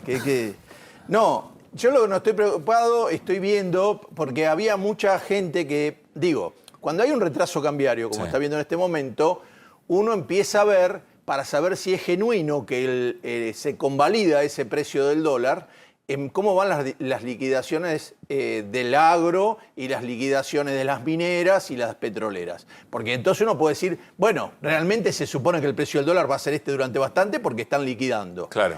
El campo no está liquidando de la manera que se esperaba porque todavía es más bajo que el inicio del gobierno de Milei. Cuando Milei hizo la devaluación con Caputo del 118%, ahí tenemos unas placas, durante el primer mes y medio del año, vas a ver que ahí tenemos, a ver, diciembre, enero, se liquidaron 6.178 millones de dólares. Son 176 millones de dólares por día. Sí. Pasamos ahora a febrero. Febrero 2000. Perdón, ¿esto es liquidación o esto es compra de reservas del central? Compra de reservas, Bien. claro, que hasta ahora vamos por 15.000, más o menos 15.200 millones de dólares. Mucho de eso no está ya porque se usó se le usó para pagar el fondo, hay algunas cosas Bien. que no están. Pero este es el mes a mes de esa compra. Del mes al mes de esa compra. Abril llegó a 156,3 millones de dólares por día y se pensaba que mayo iba a explotar. Bueno, acá tenemos los primeros días de mayo y después creo que tenemos los segundos, si no te digo el promedio que está dando Sí. mayo. Hubo 3 o 4... Bueno, no está la placa esa. El promedio general de mayo está dando 163 millones. Está dando por debajo del primer mes y medio y estamos en plena cosecha gruesa. Sí. Entonces, ¿qué vos decís? Che, bueno, pará, no es tan grave. Yo no digo que sea grave, lo que digo es que el campo, sobre todo, ha liquidado bien las mineras y las petroleras. pese a que las petroleras, bueno, donde han tenido un retroceso es en el consumo del mercado interno, Sí. porque la gente consumió menos nafta. Pero no están liquidando lo que se esperaba el campo, si ese abrumador ingreso de divisas que decían, bueno, yo quiero levantar el cepo a mitad de año o a fin de año. Contaba con ese ingreso. Digo, para hacerlo con los ingresos del campo no lo vas a poder hacer, Bien. porque no va a llegar a eso. Y hoy salieron algunas consultoras internacionales diciendo a Milei va a necesitar como mínimo para poder levantar el cepo, no para dolarizar. Sí. Levantar el cepo sería hacer una nueva convertibilidad, digamos. Levantar el cepo, bueno, podría ni siquiera hacer una nueva convertibilidad. Decir, bueno, vamos a dejar fluir el que quiera llevar a comprar dólares y llevárselos para afuera, que lo haga, y que esto no va a generar una disparada del dólar. Se necesitan por lo menos 10.000 millones de dólares más. Y esto no está pasando. Gracias, Fer. Ahora volvemos con más información, con Melody y con Hernán. Me acompañan al living, quiero ir al encuentro de Carlos Belloso. Estaba pensando, mientras íbamos conversando todo esto con Hernán y con Fernando, de qué manera iba Carlos diciendo, che, yo acá, ¿dónde toco? ¿Qué dice Carlos? ¿Cómo anda? Gracias por estar, Gracias por venir. Invitarme. Estamos de reestreno, ahora vamos a hablar de lo que pasa en el Chacarerian y el aparato. ¿A vos te interesa llevar esto al teatro? Primera pregunta. Y después, si te interesa, ¿cómo lo haces? ¿Cómo lo pensás? A mí me pasó algo hace 2 años que vengo pensando en el sistema, ¿no? En el sistema. Bueno, yo soy muy crítico al sistema capitalista, soy un zurdo de mierda, básicamente. Y entonces le veo como esos burletes que están flojos. Y bueno, entonces me puse a hacer un espectáculo volcado a... Le mirás las costuras al capitalismo por definición. Sí, Solo por respirar. Sí, porque supuestamente no tiene alternativa. Yo creo que tiene una alternativa, que bueno, que cuando uno la menciona, obviamente, ¿no? Es inverosímil, ¿no? Bueno, no pero puede... es el cuco del gobierno, eligió el gobierno, ¿no? Sí, todo sí. es comunismo, todo es socialismo. Todo, pero hasta los de Davos eran comunistas. Era muy, muy simpático, si no fuera muy triste y trágico, porque ahora yo creo que es terrible todo lo que está pasando y ya no es urgente, ya es... realmente es una anarquía capitalista. Vuelvo a la pregunta. Vos estás todo el tiempo viendo esto, le ves las costuras al capitalismo, siempre... Sí. No, leo filosofía también. Digo, bueno, también es parte de saberle la costura. Y tiene que ver, qué sé yo, Marx es un filósofo también. El tema es que veo un montón de cosas, pero me decidí básicamente a tener una voz política en esta era, digamos, en realidad lo que yo estrené, que es el aparato, lo estrené el año pasado, cuando no estaba Milei, cuando nadie pensaba que iba a ser presidente. ¿Qué fue? ¿Noviembre o hasta noviembre? No me acuerdo. Fue antes de noviembre, fue antes de las PASO. Ahí estamos compartiendo algunas imágenes del aparato. Y el público que vio en ese momento las PASO, las generales y el balotaje, no podía creer. Me decía, no, lo escribiste ayer. Y yo le digo, no. O vos le estás armando el guión a Milei y no nos estás contando. Estoy en una pesadilla, Pablo, que me quiero despertar ya. Porque soñé una pesadilla que se cumplió, claro, en realidad, y estoy pensando en un espectáculo utópico, no distópico. A ver cómo se sale, ¿no? Cómo desarmar la bomba. Pero a tu pregunta, que nunca la respondo, yo estoy como atento a la política, hablo más ahora que en otro tiempo, que porque se aceleraron las situaciones, qué sé yo. Tenía ganas de decir. A veces uno como actor no puede decir. ¿Por qué?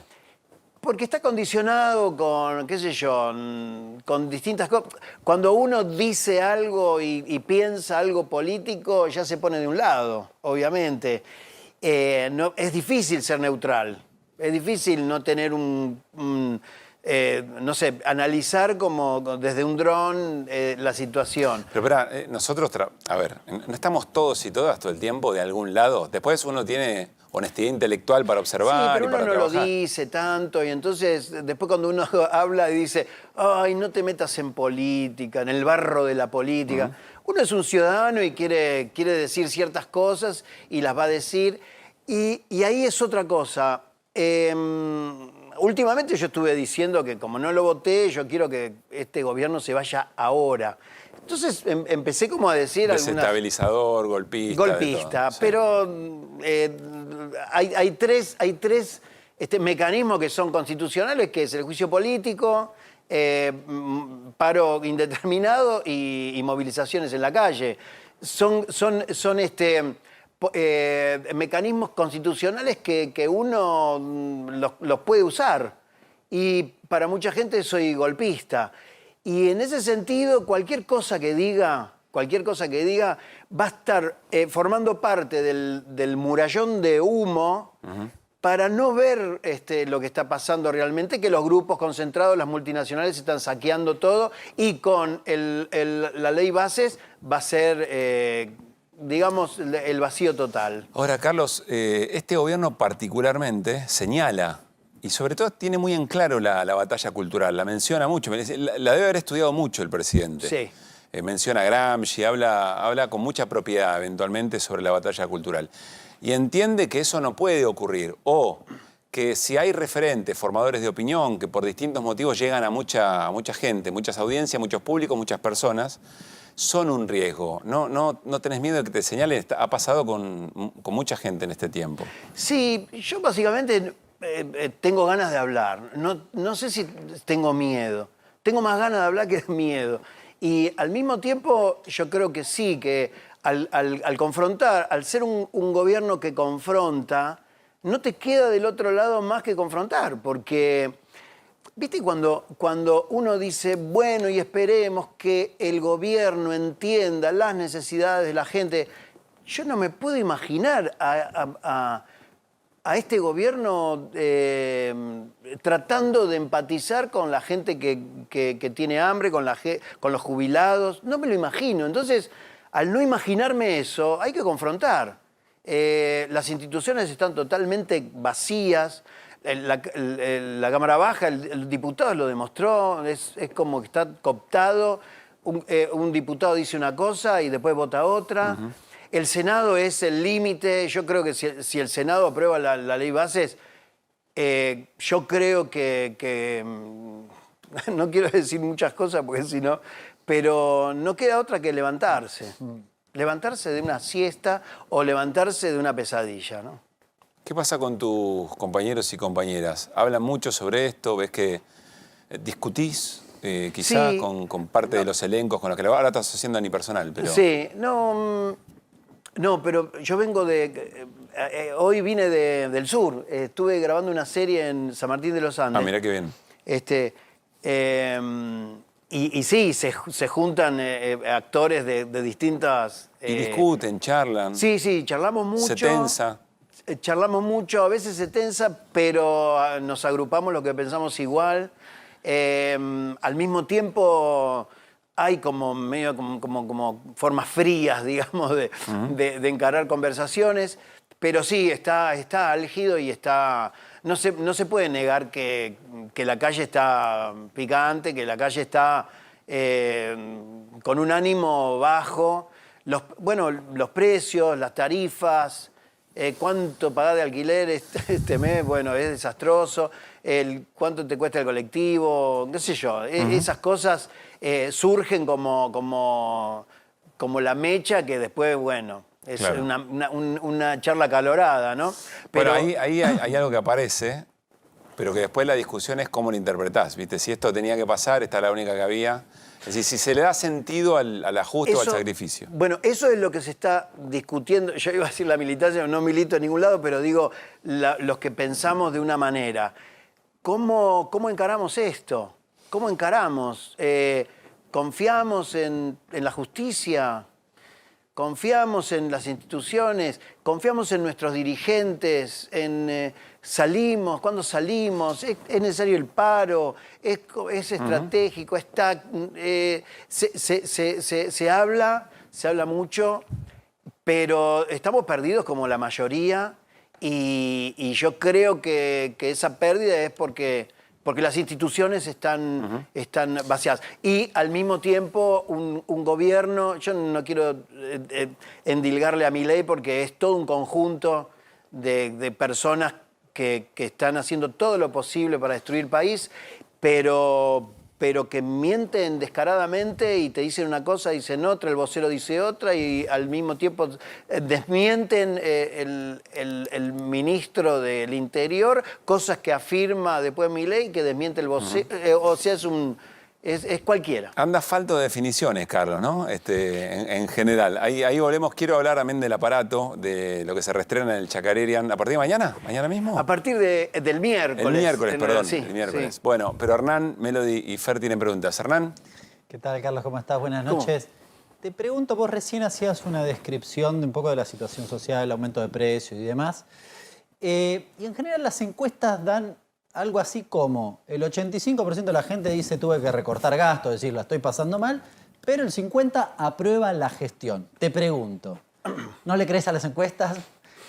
¿Ahí hay un tema de convicción en el 50% o es una cuestión temporal de gente que tal vez lo votó y está esperando que la cosa cambie? ¿Qué crees que es la razón principal? Y un poco de todo.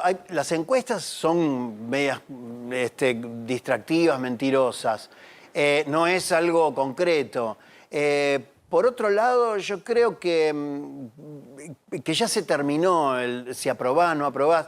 La gente que no está conforme con este gobierno tiene que hacer todo lo posible para demostrarlo. Con marchas, con protestas, cada uno en su sector. Digo porque si hay un 50% que aprueba este gobierno, bueno, que lo defienda de alguna manera. Pero hay más gente que está indignada.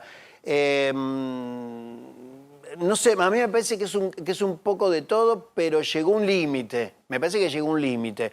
Hay personas que te dicen, no, yo le doy tiempo, le puedo dar tiempo, pero si acá 5 meses está pasando todo lo que pasa, está difícil, está muy difícil en la proyección, porque uno, a ver, en gobiernos neoliberales, macristas en este caso, uno hacía una proyección y decía, bueno, qué sé yo, después venimos tapamos con, no sé, arreglamos cosas.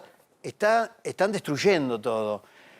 Amén de lo geopolítico, que yo como veterano de guerra me indigno con cada palabra que dice. O sea, que las Malvinas son inglesas, me parece a mí que es una provocación. Está lindando, y es más, le hicieron un juicio a traición por la patria por lo que dice. Está minando todos los lugares. No sé si te estoy contestando la pregunta, pero me parece a mí que las encuestas, no sé, son entes, ¿no? Es un ente. Son guías, pero me parece a mí que ya la gente tiene que tomar, que hacerse cargo, la gente. Las instituciones y los dirigentes me parece que no están en otro lado. Melody. Carlos, te llevo más a lo artístico. Hablaste de que hay que usar la ansiedad como motor. Sí. Y viste que se habla mucho ahora de, Generación de Cristal, Lali, Tini, la Joaquín. Muchas personas salieron a hablar de la ansiedad y de que las han paralizado profundamente. ¿Cómo lo ves? ¿Ves que les cuesta el camino del artista? ¿Lo ves como que ahora se habla más? Sí, no, es un síntoma también de época. Yo lo uso siempre. Yo soy de todo. Soy fóbico, soy ansioso, estoy así de ser alcohólico, qué sé yo, tengo de todo. Ahora, todo eso yo lo capitalizo y desde muy joven, digamos, yo dije, no puedo, soy artista. Entonces todo se me nota y todo lo trato de decir. Me parece que eso de la generación de cristal es rarísimo para mí. No sé qué quiere decir, pero yo creo que en la medida en que un artista lo tome para decir algo y lo tome como también motor, como tomo la ansiedad, me parece que está bueno. Le hace bien al arte y le hace bien a uno, porque empieza a sacar sus... Canalizás. Canalizo, sublimo, saco. Yo siempre pienso que si no saco algo de la cabeza se me va a crear un tumor incurable. ¿Cuando terminás una obra, cómo estás? No, bien, liviano.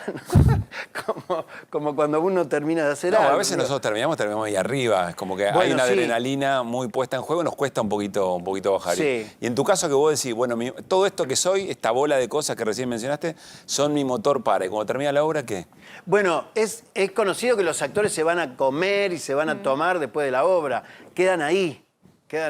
Yo soy muy trasnochador y es por eso, porque me quedo con algo arriba, me cuesta la mañana, pero bueno, a veces cuando uno hace una serie o una película tiene que levantarse a las 7 de la mañana, pero lo hace. Pero sí, la adrenalina, y más en teatro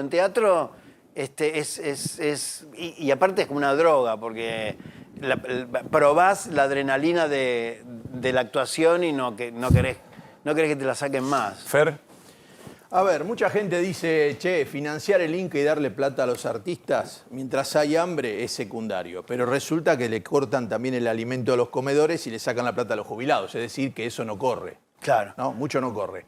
Mi pregunta es, los actores que están ahora quejándose del cierre del Inca, hay muchísimos que han sido punta de lanza que no tienen nada que ver con el gobierno anterior, porque esto les está pegando. Sí. Digo, me llama la atención. El primero que habló fue Adolfo Aristarain. Yo nunca relacioné a Aristarain con ningún partido político. Lo dijo a los pocos días y le hicieron una denuncia penal que fue desestimada. Después está Mariquita Valenzuela, Juan José Campanella, es uno de los primeros que defendía el tema del Inca, y Ricardo Darín. Ricardo Darín ha tenido problemas con Cristina por hacer críticas en el 2014, 2013, con una revista que salió publicada, un lío grande con La Nación, ¿te acordás? Sí. Digo, me parece que no puede haber actor que diga, esto no es una cuestión, creo que cualquier actor haya votado lo que haya votado, no puede estar en contra de que aparezcan, o vos pensás que directamente el cine argentino va a desaparecer. No, el Inca es una gran ayuda para las películas. Y es una ayuda a una industria que no solamente le da de comer a Darín y a Campanella, en este caso, sino que le da de comer a los sonidistas, a los escenógrafos. Hay muchas. Yo estrené hace poco una película, Vladimir, con Daniel Arau, de paso chiveo, Daniel Arau, Vladimir, que un thriller. ¿Sabes qué? ¿Cuándo me emocioné? La película es un thriller y estás ahí, ¿no? En la película. Pero ¿sabes cuándo me emocioné más? Cuando leemos en el estreno los títulos y toda la gente que trabajó en la película, yo me puse a llorar. Porque digo, si esto apunta a terminar una industria como el cine, mirá toda la gente que trabaja en una película.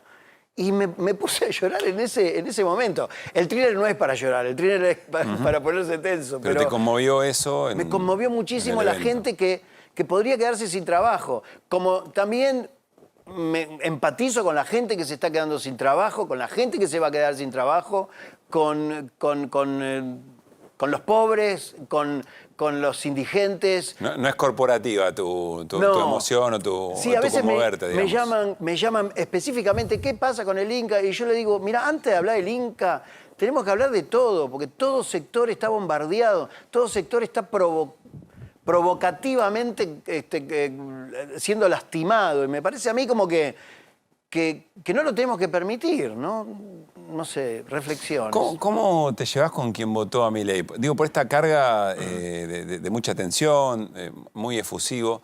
¿Qué pensás de aquel que votó a Milei confiando que su vida podía ser un poco mejor? Sí, con todos estos cruces.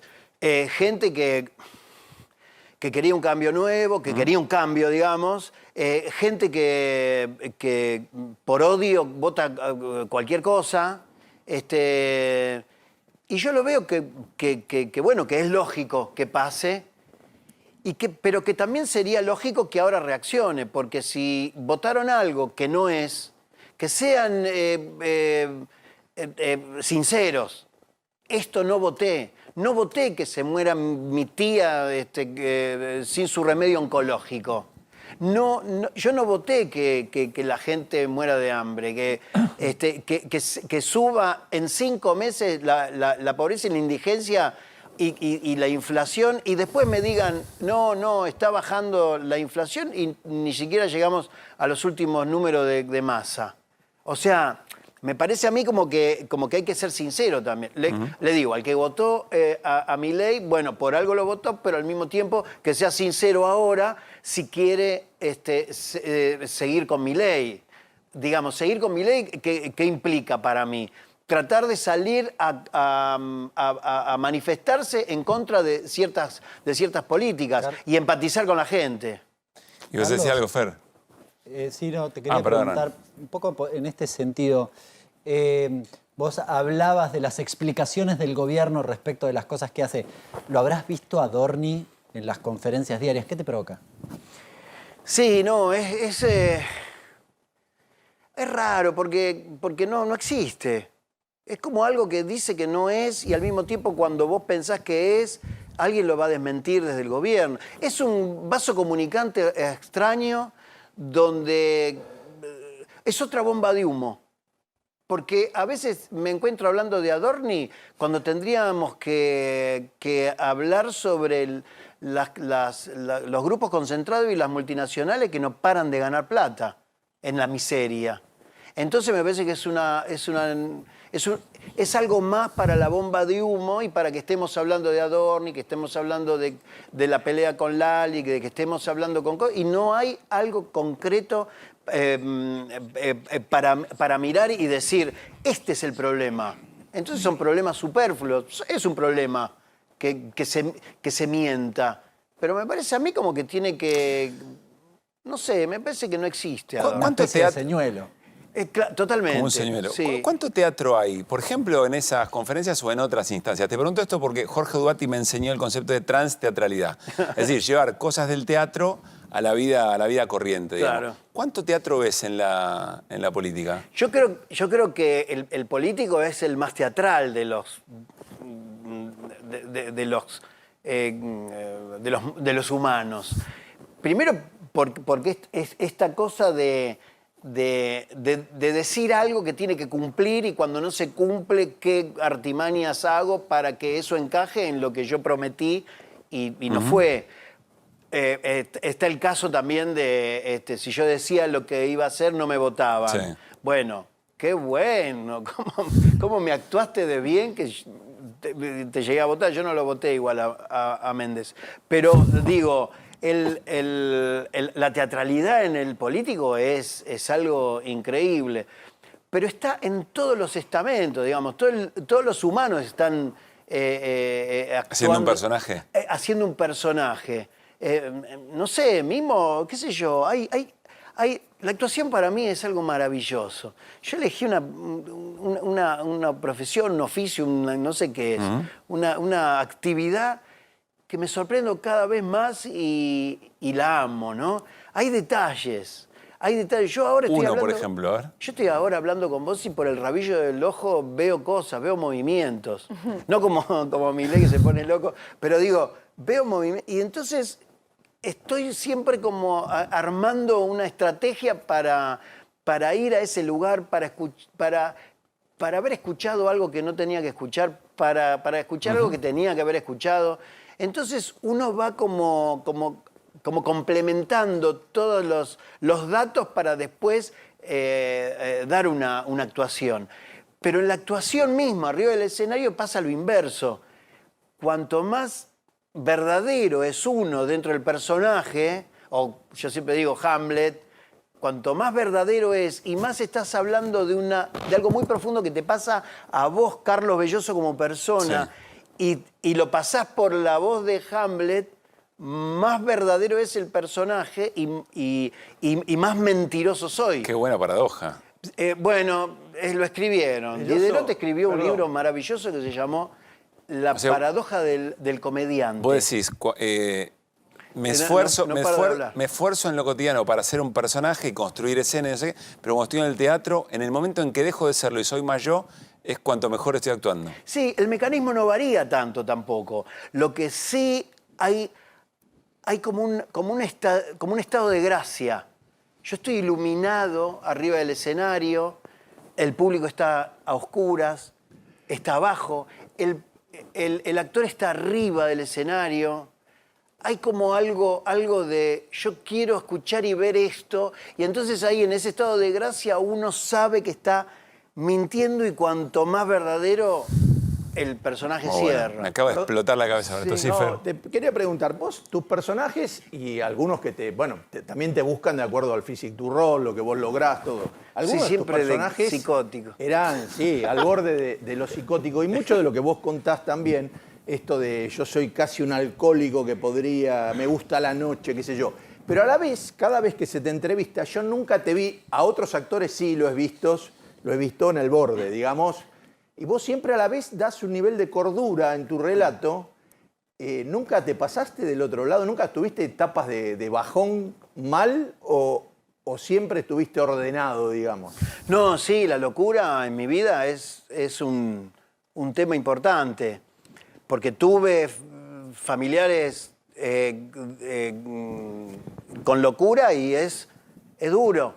Eso es un momento durísimo para la familia y para la gente que tiene afecto con eso, ¿no? Y uno enloquece con eso, uno se va ahí, se va a la locura. Por eso quizás cuando hice Sol Negro o personajes que limitan con la locura, fui a un lugar peligroso, pero al mismo tiempo de conocerlo, ¿no?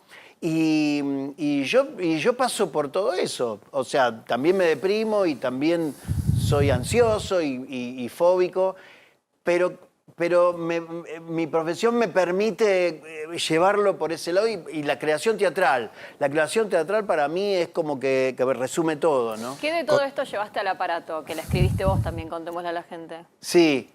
No, en esto quise... primero monté un aparato ideológico y represivo de Estado en un futuro y se me ocurrió la cara de Milei, porque en realidad hago como algunos juegos donde la gente cuando se da cuenta del líder dictatorial dice, claro, era Milei, pero... Yo agrego que esto fue escrito antes de Milei presidente. Antes de que siquiera nos imagináramos que fue presidente. Sí. Yo estaba preocupado por esa derecha que se venía como ola planetaria. Y entonces busqué básicamente eso, ¿no? Hablar de un aparato ideológico y represivo de Estado. Y le puse toda una carga que después se fue concretando. En mí no hay mucho sobre mí, pero sí quise ser una persona que ese sistema lo transita porque no hay otra alternativa y porque es así. Entonces me salió un votante de Milei, digamos, en medio de ese sistema. Y lo bueno es eso, que yo no lo hago, hay que matarlo y hay que hacer, sino que me está gustando la esclavitud. Qué bueno que me torturen, qué bárbaro. Pero no me torturan más. ¿Pero qué está pasando en este sistema? ¿Esto va los miércoles o a partir del miércoles en el Chacarerian? A partir de este miércoles, del 15, todos los miércoles a las 20:30 en el Chacarerian. Bueno, iremos y que lo disfrutes mucho, que la pases bien hacerlo. No pueden ustedes porque están haciendo este programa, pero bueno. Podemos faltar. Ya se dará. Podemos faltar a... Sí, podemos. Carlos. No a la obra. Muchas gracias por haber venido, en serio. A vos siempre. Bueno, nos estamos despidiendo, Agus, ¿está bien lo que digo? ¿O tanda nomás? Bien, nos estamos despidiendo, nos queda un ratito nada más. A partir del próximo lunes seremos QR. Misma banda, aumentando producción, bueno, muchas cosas que tenemos ganas de compartir con ustedes, pero este es el mismo horario, así que de alguna forma los esperamos con mucha expectativa a partir del lunes a las 9 de la noche aquí en A24. Muy buen fin de semana, pasen bien.